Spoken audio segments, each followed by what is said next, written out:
Hello dear traders, you're watching Market News on InstaForex TV channel with me, Kate Tichina.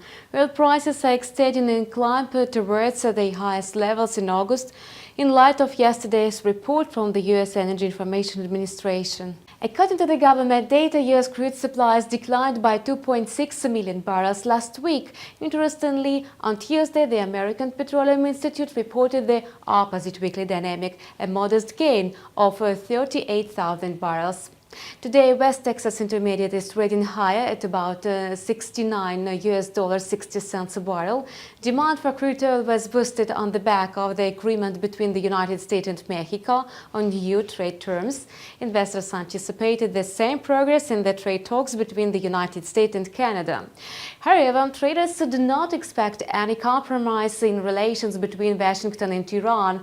The steady oil rally is propelled by the looming US sanctions against Iran's oil sector, which will come into force in November. Nevertheless, restrictions imposed by the United States will hardly disrupt all crude supplies from Iran. The major oil producer will continue exporting almost 1 million barrels per day. Brent crude international benchmark gained over 1% and settled up at $77.70 a barrel. Amid growing oil prices, some commodity currencies are showing resilience to the US dollar, so the USD card pair is trading today at near 1.2940. Canada is due to release a report on GDP for June later in the global trading day. The data could provide the Canadian dollar with support. A different situation is unfolding with the dollar-ruble pair. The currency pair surpassed the level of 68.00. Today, the ruble is facing pressure from geopolitical risks as hostilities are escalating in Syria. According to some resources, rebels in Syria are planning a chemical weapons attack against civilians in the Idlib province with the intent of blaming it on Damascus.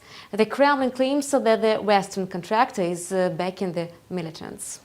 The ruble has been affected by the strained relations between the United States and Russia, as well as forex interventions of the Russian central bank. Thus, the Russian currency has been still in a downward spiral.